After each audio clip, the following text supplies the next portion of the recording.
Property purchasing ನೀವು payment ಮಾಡತ್ತಿದ್ರ ಈ mistake ಮಾಡಬೇಡ್ರಿ. ರೀಸೆಂಟ್ಲಿ ಒಂದ್ ಕ್ಲೈಂಟ್ ಬರೀ 2,000 ರೂಪಾಯಿ ಟ್ಯಾಕ್ಸ್ ಕಟ್ಟೋದೈತ್ರಿ, 20,000 ರೂಪಾಯಿ ನೋಟಿಸ್ ಬಂದೈತಿ. ಇದೊಂದು ಮಿಸ್ಟೇಕ್ ಸಂಬಂಧ ಏನೈತ್ರಿ ಎಕ್ಸಾಕ್ಟ್ಲಿ ಎಕ್ಸ್ಪ್ಲೇನ್ ಮಾಡ್ತೇನೆ ನೋಡ್ರಿ. ಈಗ ಸಪೋಸ್ ನೀವು 2 ಲಕ್ಷ ರೂಪಾಯಿ ಕಟ್ಬೇಕ್ರಿ, ಹಂಗಾರ 2,000 ರೂಪೀಸ್ ಗೌರ್ಮೆಂಟಿಗೆ ಕಟ್ಬೇಕು, 1,98,000 ನೀವು ಯಾರ ಕಡೆ ಬೈ ಮಾಡತ್ತೀರಿ ಅವ್ನಿಗೆ ಕೊಡ್ಬೇಕು ರೊಕ್ಕ.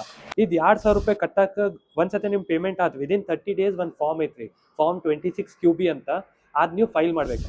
ಅದ್ ಮಾಡಿಲ್ಲ ಅಂದ್ರ after 30th day every day 200 rupees penalty, ಅಂದ್ರೆ ಲೇಟ್ ಫೀ ಅಂತ ಹೇಳ್ತೀವ್ರಿ ಅದಕ್ಕೆ. ಅದಾದ್ಮೇಲೆ ಅದ್ರ ಮೇಲೆ ಇಂಟ್ರೆಸ್ಟ್ ಸೇರಿಸ್ತಾರೆ. ಹಿಂಗ್ ಸೇರಿಸಿ ಟೋಟಲ್ 2,000 ಇಂಟ್ರೆಸ್ಟ್, 18,000 ಲೇಟ್ ಫೀ.